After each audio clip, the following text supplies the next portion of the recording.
It's a person who believes in the development and protection of a Jewish nation in what is now Israel. Just there's the development and protection. So they have a right to exist, meaning protection, the right to exist. Yeah. Not protect them from anything they do. Yep. Like they can do all kinds of wrong crap. Of course, critiqued and even opposed. God opposed them. God critiqued them. If we're going to study the book of Judges, he was silent to them for 400 years. He rebuked them. So, they're not above reproach.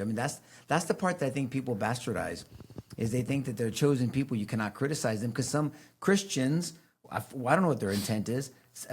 Act that way, as if Israel cannot be. And then I look, and even though I can't stand Tucker Carlson, but he asked Ted Cruz a good question.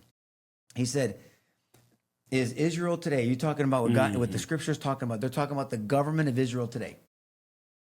What the scriptures are talking about is the government of Israel today." And he didn't have an answer for that. And I don't know if what your answer is for that. I know you've answered that before, but I don't know what your answer for that is before. Sure. Answer that question, I guess, before we move on. Okay. This is the modern Israeli nation. We have an ancient Israeli nation, but it's Israel. It's Israel. It's the modern version of the ancient version. And so we have, it's just modern. Okay. It happens to be the modern manifestation of the Jews, and they are Jews. There's plenty of people who have converted to Judaism. There's plenty of Arabs who've converted to Judaism. Nico knows, I've made this point many times. The Knesset is loaded with Arabs. This is the Jewish parliamentary government structure. So, yes, I would have explained it, but I wouldn't have shot. Sure, what's so controversial about that? When Tucker said, and I don't want to misquote him, when he said, "Is the current government of Israel Israel?" Is that what he asked? Well, yeah, because he brought up Genesis 12. Yep. Those who bless Israel will be blessed, the curses will be cursed. And then he says, so you're talking about that applies to this. So what does that mean if we bless Israel? What does it mean? So if we don't agree with Israel and support everything Israel does, which I don't, then you're not blessed? That's not what it means. But nothing's changed. So in Deuteronomy chapter 9, Paul, he's predicting that they're going to come into the promised land. And then he reminds me, that's not happening because of your righteousness. You guys suck. And so we would say the same thing. So they weren't God's chosen people? Sure they were. Well, sure they are. But he'll call out failures and he'll speak judgments. And so there's consequences. There is no free pass. There isn't this sort of weird, unquestioning, unconditional support for Israel. They do whatever they want to do and it's fine. That's lost in this discussion. I think I grew up around lots of Zionist people. In fact, the majority, I don't think I met, and that used to be the prevailing view. And I think there's been an explosion of anti-Semitism in the aftermath of October 7th. It's become hyper-politicized. And I'm not saying there aren't legitimate criticisms of Israel, but it's just been an explosion of this move against it. It's almost irrational. But when I was growing up, I don't remember people having this kind of unhinged view of Israel on either side, like this visceral hatred of Israel in the United States, and this visceral sort of, no matter what Israel does, it's fine. I don't remember any of these sort of polarized, imbalanced views of Israel. I don't remember any Zionists saying whatever Israel says or does, it's totally fine because they're God's chosen people. I don't remember anybody taking that stance. So when you bring that up, Nico, that there's people who do that, I would say, I know how you mean it, but I would say in the political discourse, there's people, I would say that's a red herring. Where are they?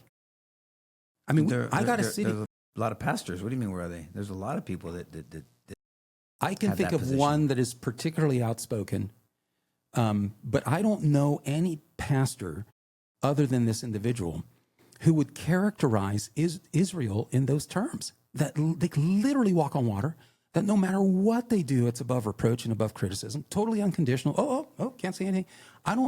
If you can send me someone who's characterizing Israel in that way, I'd love to see it. And so I think there's been so much furor around it that now, this problem I have with social media, what's truth from the lie? And it's like, who actually said that? If you were in a court of law and you were cross-examining and somebody made that statement, you'd be legitimately asked that question. Who are these people? Name them. And they would have a hard time. And it's JoJo and Johnny and Freddie and Frank. Okay, well, what specifically did they say? and they wouldn't be able to tell you. So there's so much furor, so much anti-Israel furor right now. I think we just assume that there's a huge group of people out there who think that Israel walks between the raindrops, and no matter what they say or do is fine. I don't know who they are.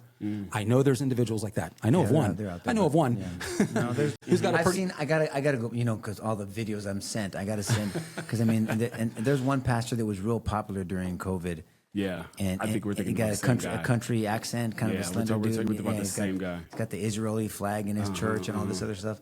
So I just can't think of his name, because at first he started off as like, man, I like this guy's boldness, and I was like, holy shit, where'd you go with this? Now he kind of went off the reservation. But I'll make sure we frame it the way you frame it. Like, no matter what they do or say, they're above reproach and criticism. I mean, I know there's people out there who've fought over Israel. But even in the political circles, I mean, if no one's above criticism. No one. Of course not. No one, and that's it. And so when someone like a politician like Ted Cruz, I mean, I'm not trying to bash on him. I'm just saying, I'm just constructively criticizing that interview. I thought he handled it not very well.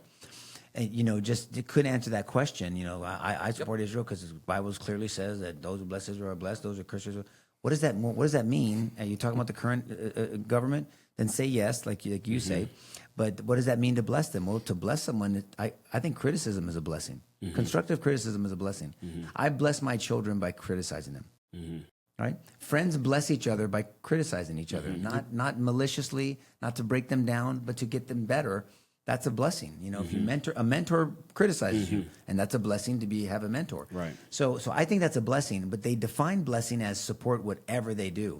And that just that narrative has been hijacked. And the problem is the people that do support Israel, they're afraid to do any criticism, and then they come across like they don't want to criticize them, because they're saying like, man, it's going so far this way that if I say anything, then I'm handing too much. It's like the Second Amendment people. I can't talk about any reasonable, gun laws because they'll take it. If you give them an inch, they'll take a mile. It's that type of mindset that I've seen in this space. And I'm just the guy that says like, I'm just going to call balls and strikes. I answer to Jesus. I'm a Jesus first, America second person, and that's just kind of the way I and everybody else is a third, minus my family, of course, but is third. And so I that's why I say it's simple, not easy. It's simple, not easy to me. It's easy for me, but I mean, simple and not easy for people.